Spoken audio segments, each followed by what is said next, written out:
Selamat datang, salam sejahtera. Terima kasih karena bersama dengan saya di Nazilin Unity Channel. Isu yang paling hangat di dalam media sosial, politik maupun hangat di media sosial adalah tentang Tun Daim Zainuddin dan juga tindakan SPRM menyita menara ilham, dan juga dikatakan bahwa SPRM telah mendedahkan punca sebenar Daim Zainuddin disiasat oleh SPRM. Ia berkaitan dengan rasuah dan juga pengubahan wang. Namun demikian, di laporan yang menarik perhatian kita ialah di sabudin.com menulis Anwar Ibrahim membuat laporan polis terhadap Tun Daim Zainuddin.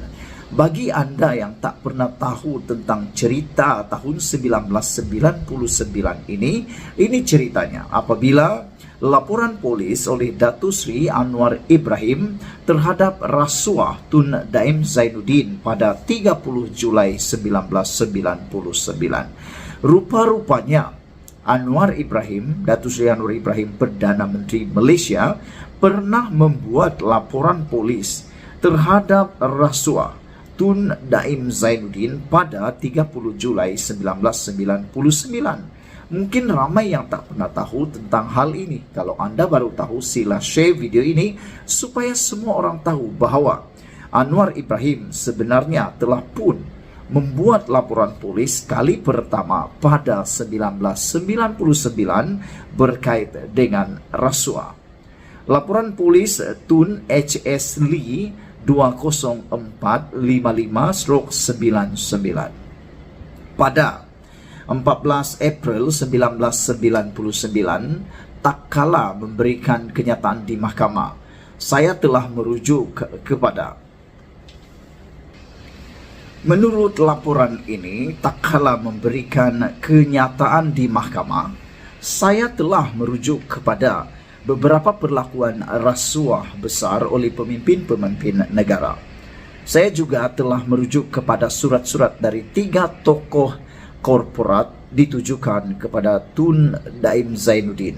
Ketiga itu Menteri Keuangan yang membuktikan dengan jelas bahawa beliau menerima wang tunai dan saham berjumlah ratusan juta ringgit. Perdana Menteri Datuk Seri Dr. Mahathir Mohamad bukan sekadar menghalang tindakan, bahkan terus melindungi rasuah besar yang dilakukan oleh Tun Daim sejak beliau menjadi Menteri Keuangan buat pertama kalinya dahulu. Malahan, sehingga kini saya difahamkan tidak ada siasatan oleh pihak polis atau badan pencegah rasuah dilakukan. Dengan ini, saya sertakan dokumen sah bagi membuktikan rasuah, iaitu 3 pucuk surat yang masing-masing ditulis oleh Tan Sri Halim Saad, Tan Sri Tajuddin Ramli, dan Tan Sri Wan Azmi Hamzah. Tan Sri Halim dalam surat bertarikh 30 April 1990 menyatakan beliau memegang sebagai pemegang amanah sebanyak 57.208.500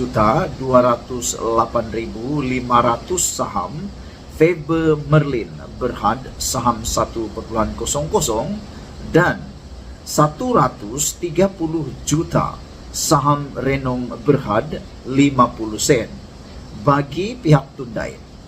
Beliau mengesahkan bahawa nilai saham itu dipegang menurut arahan Tun Daim atau penama beliau.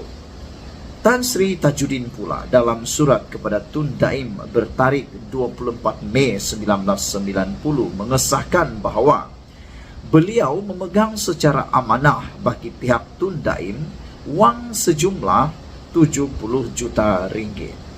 Tan Sri Wan Azmi pula dalam surat kepada Tun Daim bertarikh 30 April 1990 mengaku memegang bagi pihak Tun Daim wang berjumlah sejumlah RM 150 juta.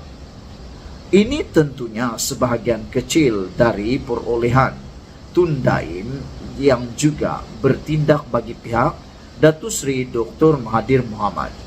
Saya menerima maklumat bahawa sebahagian besar wang tersebut adalah hasil pengagihan saham Reserve World syarikat perjudian yang disenaraikan atas kelulusan Tun Daim sejujur sebelum meninggalkan Kementerian Keuangan pada tahun 1991 dahulu.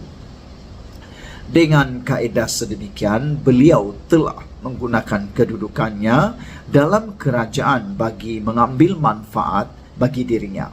Bagaimana pula dengan puluhan syarikat lainnya?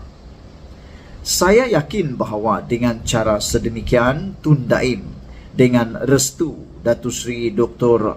Mahathir telah berjaya mengumpulkan berbilion ringgit. Saya juga telah mendapat maklumat bahawa syarikat Hati Budi yang dahulunya dikatakan dikuasai oleh UMNO telah diluputkan kepentingan oleh dua orang penama, iaitu Tan Sri Halim Saad dan Datuk Anwar Othman. Adalah difahamkan 400 juta saham yang dipegang oleh Datuk Anwar Othman yang disebut sebagai amanah untuk UMNO telah diarah oleh Tun Daim supaya dipindah kepada syarikat United Engineers dan Tan Sri Halim. Apabila saya laporkan masalah tersebut kepada Datuk Seri Dr. Mahathir dalam tahun 1996, beliau menyatakan bahawa Tun Daim yang akan menguruskannya dan mengarahkan saya supaya jangan mencampuri hal tersebut. Hanya setelah saya mendedahkan maklumat tersebut, maka Tun Daim segera berdalih menyatakan dalam Perhimpunan Agung UMNO 1990 baru-baru ini bahawa wang dan saham dari 3 ahli korporat itu adalah untuk UMNO. Nyatalah bila nampak tersepit, barulah disebut harta yang dikumpulkan itu hak parti UMNO. Setahu saya berdasarkan bukti surat dan dari akaun dan maklumat Majlis Tertinggi atau Perhimpunan Agung UMNO, tidak pernah timbul sama sekali kepentingan parti. Keduanya, selaku Menteri Keuangan, menerima sumbangan peribadi beratus-ratus juta ringgit adalah rasuah besar dan pecah amanah jenayah. Sekiranya beliau sekarang mendakwa bahawa wang tersebut adalah hak parti, beliau tetap bersalah kerana tidak pernah memberi laporan kepada parti tentang wang tersebut.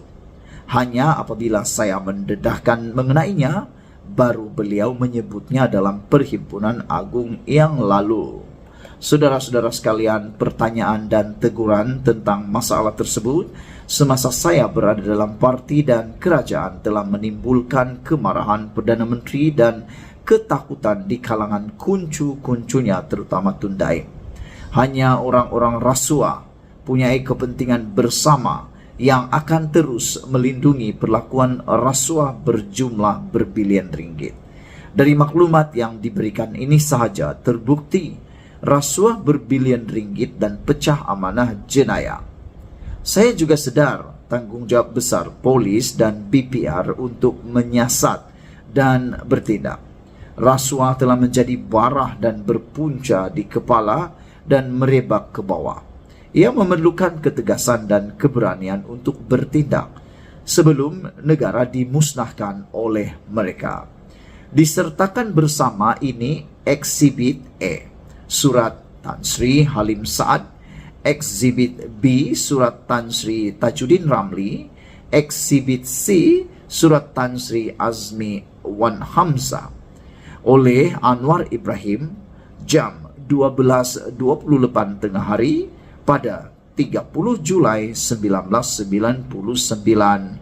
Exhibit A dan B dan C disertakan di dalam laporan sabudin.com ini. Sekian dulu untuk kali ini. Jangan lupa tinggalkan komen Anda, tekan butang subscribe. Malaysia kita punya, kita jaga sama-sama cintai Malaysiaku. Kita jumpa lagi. Bye-bye.